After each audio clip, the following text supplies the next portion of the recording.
Chapter 18। कुछ दिनों बाद बेटे के लिए रिश्ता आ गया। मैंने अपने आप को बहुत संभालना ही पड़ा। मैंने किसी को जरा सा भी पता नहीं लगने दिया कि मैं अंदर से टूट चुकी हूँ। बेटा शादी के लिए मान गया और हमने उसका रिश्ता पक्का कर दिया। 1-2 महीने बाद उसकी शादी की तारीख फाइनल हो गई। इधर मेरे सास ससुर की डेथ हो गई।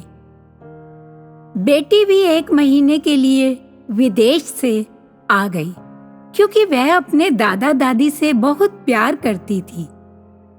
मैं तो बस घर के काम में, जॉब में और बेटी के बेटे के साथ बहुत ही व्यस्त और खुश रहने लगी।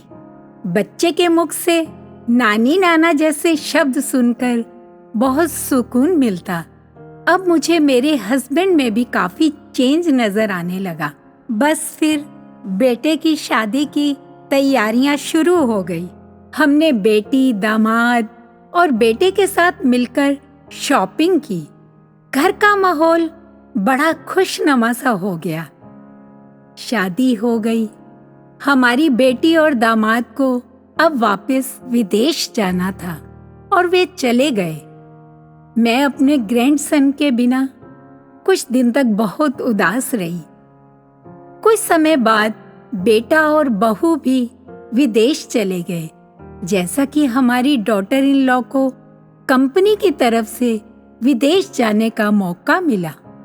अब बेटा बहू भी विदेश और बेटी दामाद ग्रैंडसन भी विदेश। अब घर पर मेरे हस्बैंड और मैं, हम दोनों ही रह गए। मैं सब कुछ भूली तो नहीं, फिर भी अपने पति के साथ खुश रहने लगी। अब कभी मैं ध्यान भी नहीं देती थी कि मेरे हस्बैंड अपनी गर्लफ्रेंड से बात करते हैं या नहीं। करते भी होंगे, मुझे पता नहीं। ऐसे मर्दों और औरतों का क्या भरोसा।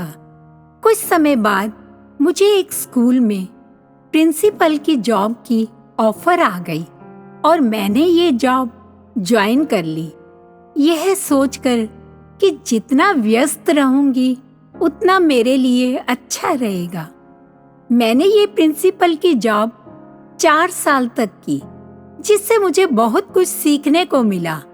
कुछ समय बाद मेरे माँ बाप, सास ससुर सब भगवान के पास चले गए। दिल के दर्द दिल में ही रह गए। कभी किसी को कुछ बता नहीं पाई। बच्चों की खुशी के लिए सब दर्द सहती रही और सह रही हूं।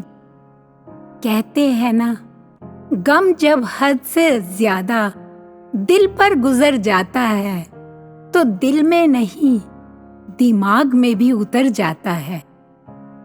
आगे की दास्तां अगले चैप्टर में बताती हूँ।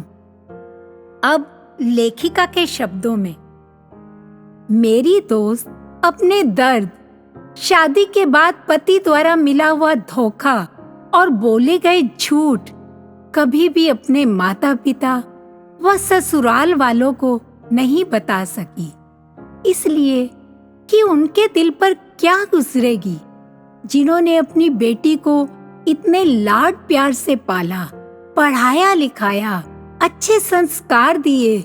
आज वह कैसे इंसान के साथ जिंदगी बिता रही है, यह सदमा तो कोई भी माँ बाप बर्दाश्त नहीं कर सकता।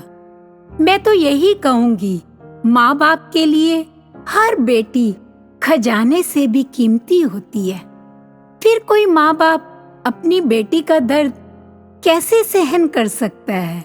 वो बेटी जो बेकसूर हो, बेदाग हो और बेगुनाह हो।